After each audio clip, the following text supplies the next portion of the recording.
হাসনাত আব্দুল্লাহর গায়ে একটা মশার কামড়ের মতো আঁচড় লাগার কারণে 12 জনকে এ পর্যন্ত গ্রেফতার করে ফেললো।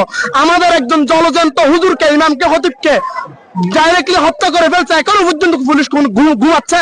আমাদের আজকের অবরোধ ছিল সুন্দর মতো, ঠিক আছে, 9টা থেকে 12টা পর্যন্ত আমাদের অবরোধ ছিল।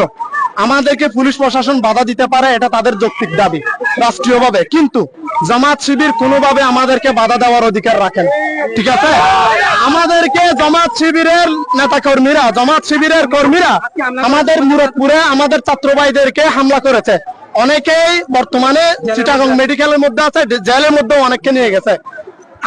আমরা জানি যে এই সরকার বৈষম্য বিরোধী সরকার, ঠিক আছে, কিন্তু গতকালকে দেখলাম যে হাসনাত আব্দুল্লাহর গায়ে একটা মশার কামড়ের মতো আঁচড় লাগার কারণে 12 জনকে এ পর্যন্ত গ্রেফতার করে ফেললো। আমাদের একজন জলজন্ত হুজুরকে, ইমামকে, খতিবকে ডাইরেক্টলি হত্যা করে ফেলছে। এখনো পর্যন্ত পুলিশ ঘুমাচ্ছে। যমুনা স্মার্ট রেফ্রিজারেটর, স্মার্ট লাইফে স্মার্ট রেফ্রিজারেটর। পুলিশ কি চোখে আঙ্গুল দিছে নাকি?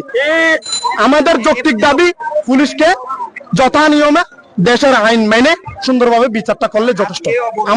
আমরা সুন্নি জনতা, আমরা অশান্তিতে কোনোভাবে বিশ্বাস করি না। আলহামদুলিল্লাহ, যদি অশান্তি করতে হয় তাহলে বাংলাদেশ দেখবে সুন্নি জনতা কি। প্রায় 20-30 জন অ্যারেস্ট হচ্ছে, প্রায় 50 জনের মতো আহত হয়েছে। আমাদের সর্বশেষ দাবি হচ্ছে যারা জেলখানায় গেছে তাদেরকে ছাড়তে হবে, আর যারা আহত হয়েছে তাদেরকে যাবে।